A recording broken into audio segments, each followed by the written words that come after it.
At the start of the film, FBI specialist follows a merciless gang inside a structure. While he's investigating the place, a mysterious man starts shooting everyone. The specialist races to the scene, only to find dead bodies everywhere. The shooter then appears from behind and holds him at gunpoint. He poses the specialist a curious question, whether he is a good dad. The second FBI specialist murmurs that he has two kids, and that he is a good person.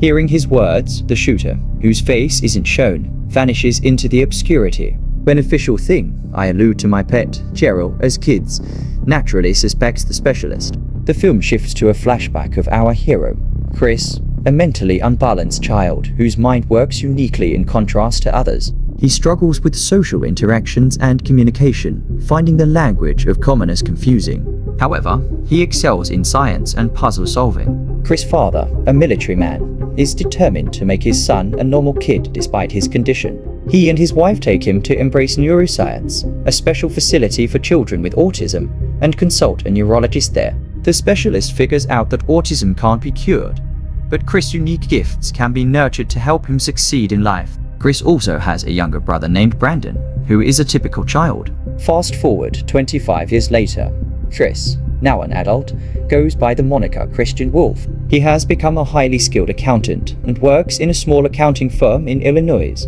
His internal work includes managing the books for criminal clients and money laundering the pay from their criminal operations. The main occupation statewide for people with autism is criminal.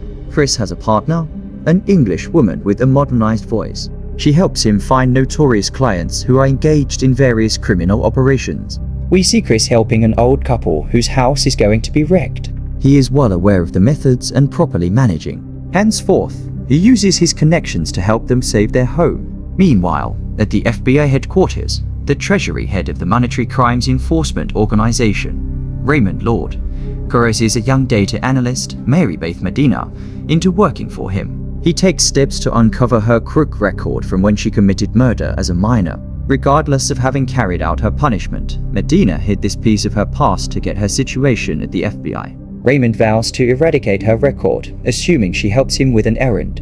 The occupation is to find the identity of the mysterious accountant who has been associated with different lawbreaker cases over the long term. The accountant is clearly Chris. Meanwhile, the old couple Chris helped are grateful and permit him to occupy their ranch for shooting training. Later, he gets back to his quiet apartment where he has flashbacks of his horrible childhood. It would seem that, due to his condition, his mother left the family, causing him profound personal pain. Chris often self-harms with cudgel and loud metal music. It is also revealed that as a child, Chris' father made him and his brother train with military artists so they could battle for themselves later on. The next day, he visits the old couple and impresses them with his extraordinary shooting abilities. Afterward, Chris goes to a garage where he keeps an expensive vehicle and various items, including different types of guns, a lot of money, and some of his prized possessions. Among these are old and valuable paintings worth millions. It would seem these are non-cash payments he receives from his criminal clients. Another flashback shows that Chris was once in jail where he met an accountant and FBI witness, Jeffrey Tambor. In spite of his regular reserved attitude, Chris formed a close bond with Tambor and treated him like a father. Tambor, like the adult Chris, was an accountant for various runners and hoodlums. He had detailed information on their criminal operations, including their casinos in betting operations. When he was arrested, the police forced him to give detailed information about his clients. Tambor was then set free from prison as an FBI witness. However, when he got out, he was seized by the gangsters and tortured to death. No doubt take this number man.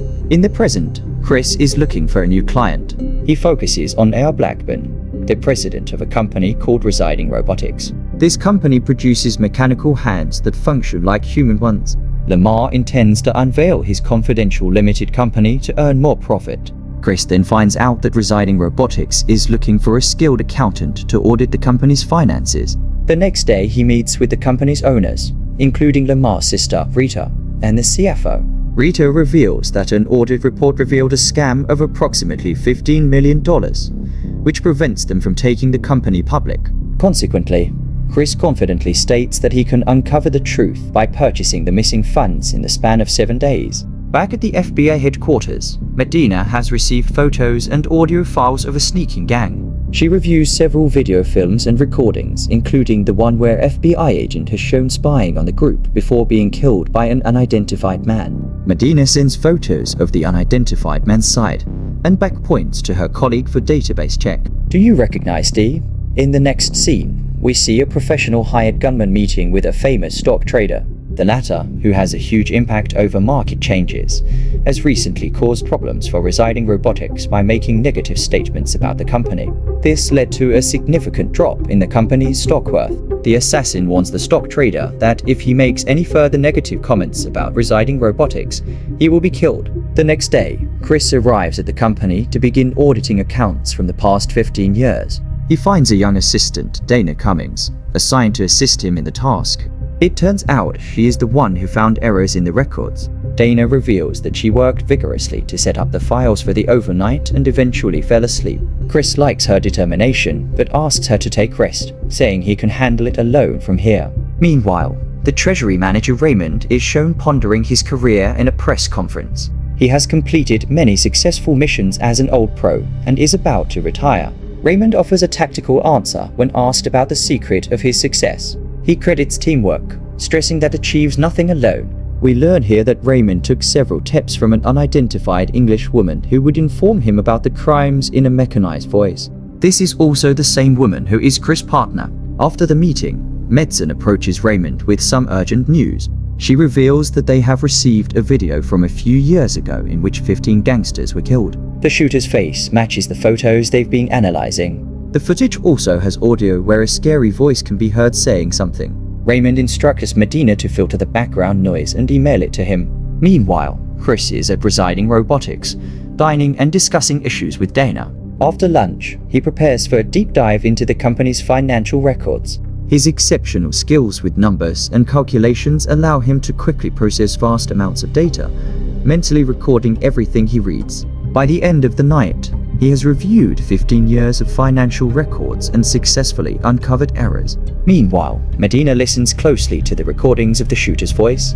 While analyzing, she hears nursery rhymes being sung. This leads her to suspect that the shooter could have an unusual mental state, or he just thinks Barber Black Sheep is a BA banner. Back at Residing Robotics, Chris discovers that $61 million has been embezzled from the company under the guise of expenses. However, these expenses do not exist in the company's actual records but were paid to a fake company. The next morning, when Chris arrives at Residing Robotics, he sees the staff erasing his calculations. Lamar informs him about the CFO's death and believes he behaved out of fear of embarrassment and ended his own life. He then pays Chris and leaves from there.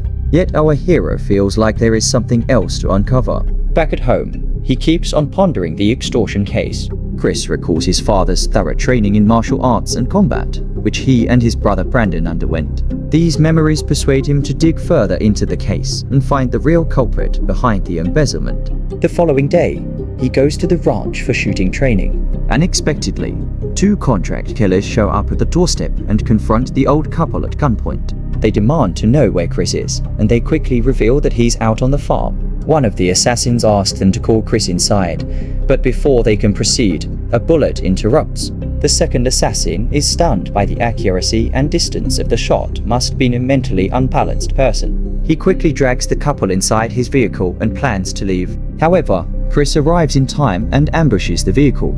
After subduing the threat, he demands to know who sent them. The criminal claims that he doesn't know who the boss is, but reveals that their gang was paid to kill Chris and a little boy. He then shows Dana's photograph to corroborate his statement.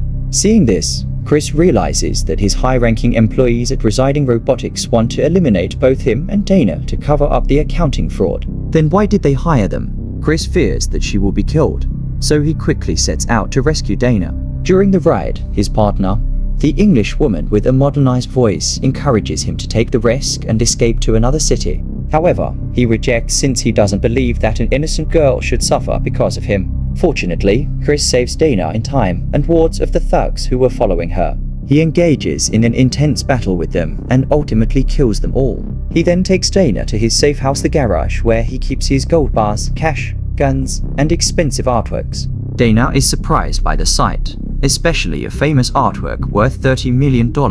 That's just a print, says Chris. Makes me feel fancy. Meanwhile, Medina is close to uncovering Chris's identity. Upon extensive research, she finds that there was a mentally unbalanced child who was extremely intelligent and had a natural aptitude for numbers. She speculates that he must be in a profession connected with accounting or auditing. Medina narrows her search to a list of the top 1,000 accountants with an annual income of 1 million or more. With a horrendous childhood, however, she doesn't find any matches. Medina then expands her search to include accountants with an annual income of $500,000. From this group, she identifies 25 potential matches and starts investigating them.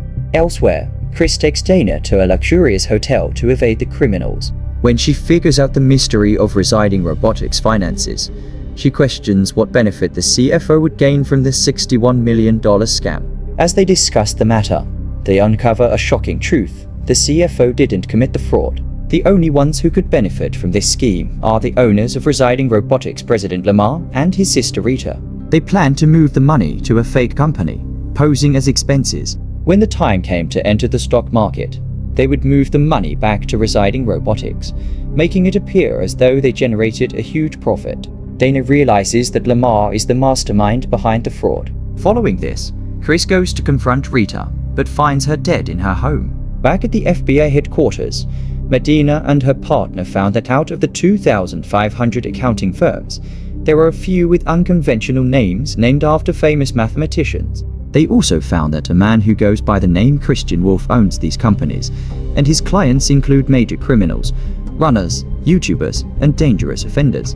Chris earns millions from the dealings, but only $500,000 are visible in his tax records. Upon further digging, Medina figures out that he donates 90% of his income to a special facility, which is why his taxable income is so low, and why the tax department doesn't suspect him. The following day, Medina presents all the details about Chris to remand, confirming that he is the accountant they have been searching for. The FBI soon raids Chris's home and finds it equipped with cameras and motion sensors everywhere, except the front where he has set up a large machine gun. This leaves them completely stunned.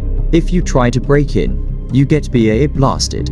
The scene shifts to Lamar's home, which is guarded by the same hired gunman who killed the CFO. He instructs his thugs to find Chris and Dana and take care of them at any cost. Meanwhile, Medina asks Raymond to delete her criminal records since she has completed her task. The latter agrees, but asks about the murder she committed as a minor. Medina reluctantly reveals that she killed her sister's drug dealer who tried to exploit them.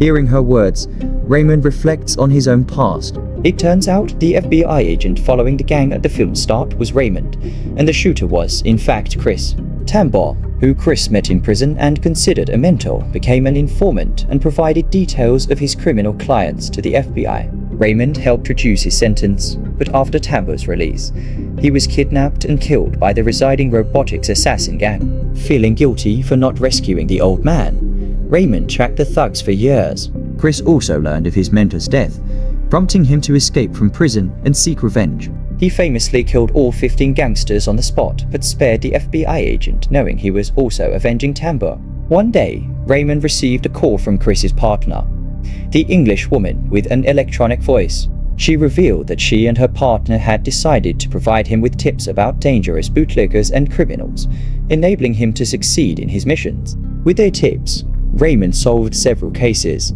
and many promotions, and mastered his way up to the position of Treasury Director before retiring. He wanted to find a good man who helped him rise, so he assigned the task to Medina. Raymond chose her because he saw her intent and potential, trusting she would continue the mission after his retirement.